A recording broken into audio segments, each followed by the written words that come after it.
Welcome to the hotline for today, Thursday, the 20th June 2024. So good to be with you today, listeners. Thank you so much. We know you have choices. We're happy when you come here. Happier when you find reasons to stay. This is the hotline. Emily's views, her position on the issues, her point of view backed up by the facts. Here are Emily's views.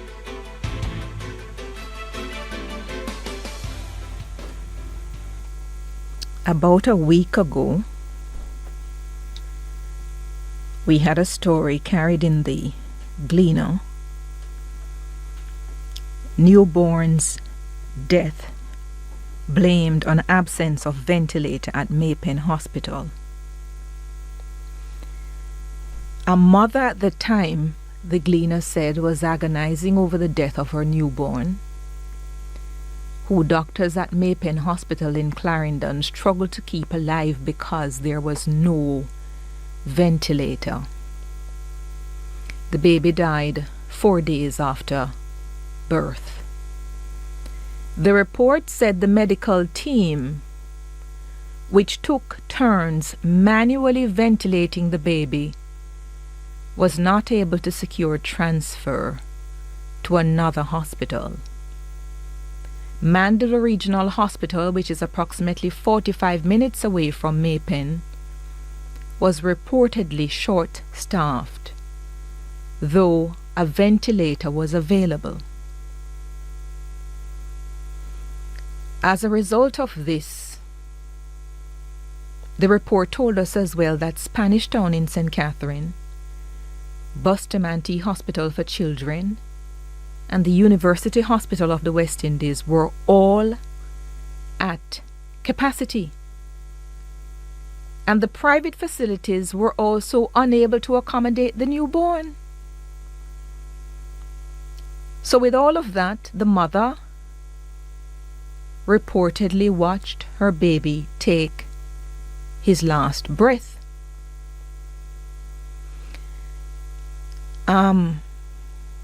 As a result of that, some things have been disclosed. The opposition spokesman on health, a medical doctor, Alfred Dawes, has seen it important in light of this story to call on the Ministry of Health to account for the ventilators that have been received by the government during the COVID period, and to say exactly where they are distributed. He wants to know how many working ventilators are there, how many of them are out of commission, were never commissioned, and how many of them have had parts removed and put on other ventilators to make those ventilators function. Yeah? He also just wanted a full accounting of the working conditions of the ventilators that were donated to the government through the efforts of the PSOJ, Private Sector Organization of Jamaica, the European Union, and private individuals. And this is how we now know how dysfunctional the system can be. It need not be so, but I'd have thought if you got these ventilators in the last 2 to 3 years, or 3 to 4 years, there would be an inventory of sort that you can pick up in the dead of night. An electronic entry that shows these are the serial numbers for the ventilators that were received. This is how the ventilators have been distributed across the island. And there shouldn't be any hospital that is without a ventilator. And the ones that have ventilators, you must ensure that people know how to use them, because it's no point having something and you don't have personnel who know how to use the ventilators. So I'm quite aghast, shocked that this sort of information is not readily available. The minister has attempted to respond to say, I believe 122 ventilators are there, but he hasn't yet got the specifics. You know, I think we need to fully understand how things work in any organization. A minister really has responsibility for policy directive.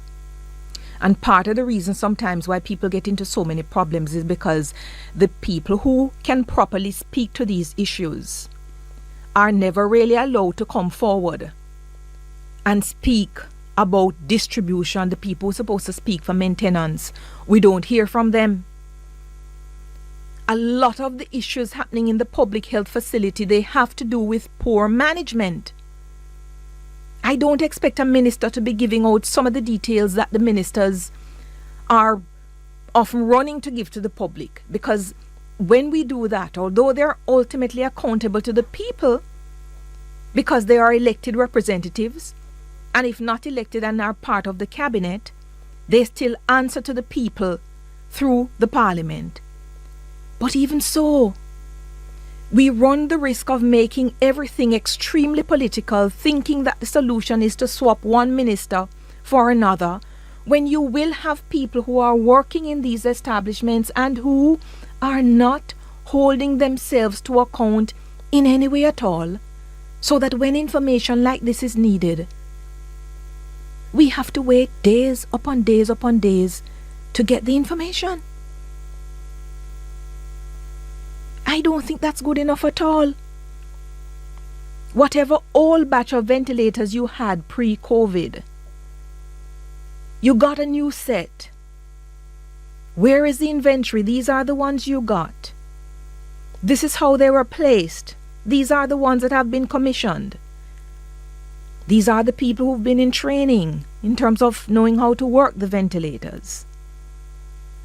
Because many people who contracted COVID continue to have compromised systems, and we do not know when there's going to be a run on this system and people may end up needing ventilators. We cannot be in a position where they're not working or none available, as happened in the case of Mandeville.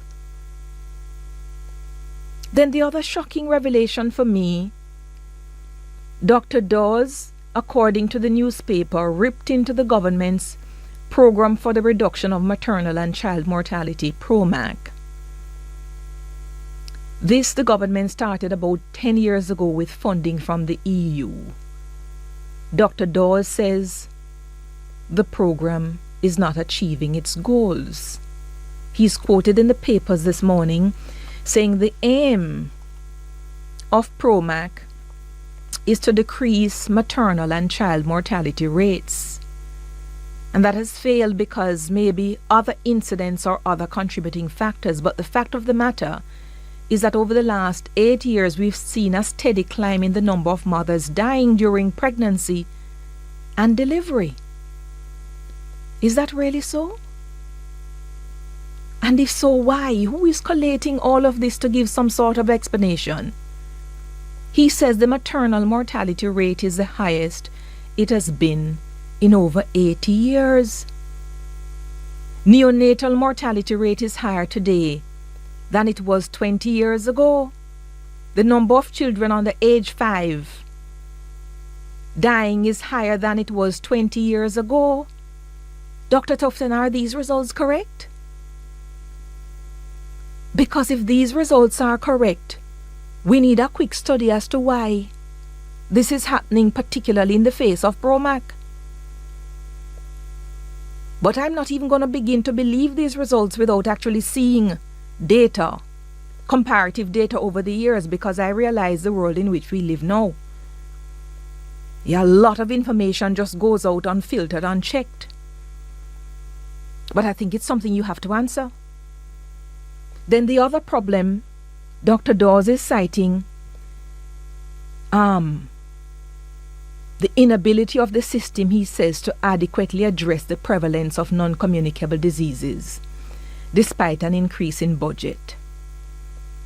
He argued that these are some measurable consequences for failure to implement and maintain an adequate healthcare system. And I'd really like to hear some more from Dr. Dawes on this, because part of the issue, again, I heard him complaining that even the whole Jamaica Moves thing, or the minister who keeps, pushing sort of PR about getting fit and all those things, I'm almost sure I heard him criticize that at one point in time. And these diseases, the diabetes, the hypertension, all of those chronic diseases are lifestyle diseases. So if you blame the ministry for failure to doing something to address the incidence of non-communicable diseases, what else can they do apart from that thing that the minister is doing and encouraging us to do? When you look across Jamaica, when you look at the growth, the rise in all of these fast food establishments, where the lines are so long, a lot of people don't even know where their kitchens are at home. Don't bother to cook anymore. Don't know what it is that is going in their bodies. A lot of them barely lift up anything heavier than their plates. Sleep deprivation because of the constant plug into the world. You need to come and tell us, Dr. Dawes, what exactly should the Ministry of Health do to reduce the incidence of these non-communicable diseases? Because this is going to take a whole cultural change. And we're all moving, it appears, to a standard American diet, a sad diet, whose only outcome is going to make us absolutely sick. So you've got to do more than criticizing this on this particular aspect. Yeah? I worry for all of us. I heard the discussion that Dion was having yesterday, which she started before, on the ages at which people are not allowed, beyond which people are not allowed to donate blood. In Jamaica, for example.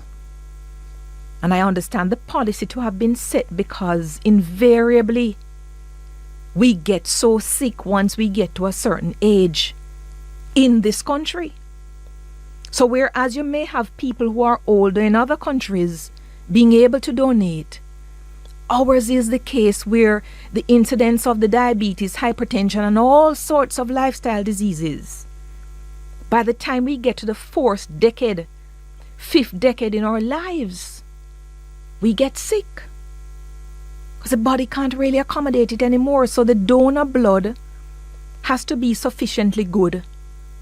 If not, you're going to have too many people at the blood banks having to sift to conduct a test with the individuals before the blood is taken.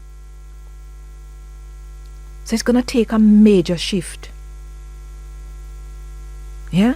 I have a lot of, I watched Dr. Dawes from he was president of the Jamaica Medical Doctors Association, has a lot of promise. And he has to be asked, in his role as opposition spokesman on health, not only to criticize, but to put forward proposals that we can chew on. But this business, permanent secretary in the Ministry of Health, where it is taking so long for these numbers to come in for ventilators, not acceptable. Yeah? All of you permanent secretaries, you got a massive increase the other day. Massive increase, which is why the ministers' salaries have gone up. The percentages, they've gone up because their salaries are pegged to yours. And that means we need greater accountability. We need the information quicker. Let us see. I'd really love to know where these ventilators are and why Maypen didn't have any. Why is it that somebody in the 21st century have to be manually ventilating a baby? This is not some backbush business. Shouldn't happen. And then there's this absolutely curious story on the front page of the Gleaner this morning by Erica Virtue about this Haiti children and mustard seed communities, and all sorts of allegations being made about the treatment and care being given to the orphans being housed at the mustard seed facility, where Haiti children is claiming that the Jamaican children are happier than the Haitians and they're not being properly cared for. And on top of that, we are made to understand that there are 10 caregivers who apparently came, who are part of this charity organization, a non-profit organization, Haiti Children. They came here ostensibly to help to take care of the children at Jacob's Ladder. And according to the newspaper this morning, Erica Virtue quotes Father Garvin, saying that they took their luggage and other personal belongings with them. They left the facility some Saturday morning ago. Yeah, he added that the Jamaican immigration authorities were aware of the matter and that as of today, the missing Haitians would have no legal right in the island as they've overstayed their time, which expired yesterday. So I don't quite understand what is going on here. And I think we need to hear, you see, because these things come back to the ways in which people look at us internationally, you know. You take some children to help them, and then there's this claim by this entity coming from the country that you're not treating the children well. We need more than that, particularly an allegation like this against Mustard Seed that has done so much for this country. We need more than that. We mustn't allow this to harden our hearts, because in the midst of everything there are all different kinds of tests. Yeah, and if you follow sometimes the criticisms that come, you're going to end up not helping people in the way they should be helped. So don't mind the criticisms coming now. Keep doing what you're doing. Ultimately, the blessing will fall exactly where it's supposed to fall. And those who say things perhaps not quite true, in due time, it will be found out. But I still want to better understand this Mustard Seed. I'd love to talk with some of the principals there, and perhaps to one of the representatives in whichever ministry it is, because I can see Jamaica's name being tarnished by this in the great spin that is going on all over. Yeah? My condolences to the family of Kingsley Cooper. I got a note some mornings ago. You know, one of these WhatsApp messages came in which said he wasn't doing well. I certainly didn't expect to hear a few mornings later that he's passed. And so young. I think 71 in this century is pretty young. Yeah? But from all accounts, he led a very full and enriched life. And my condolences to his family at this very difficult time. Stay with us, more when we come back.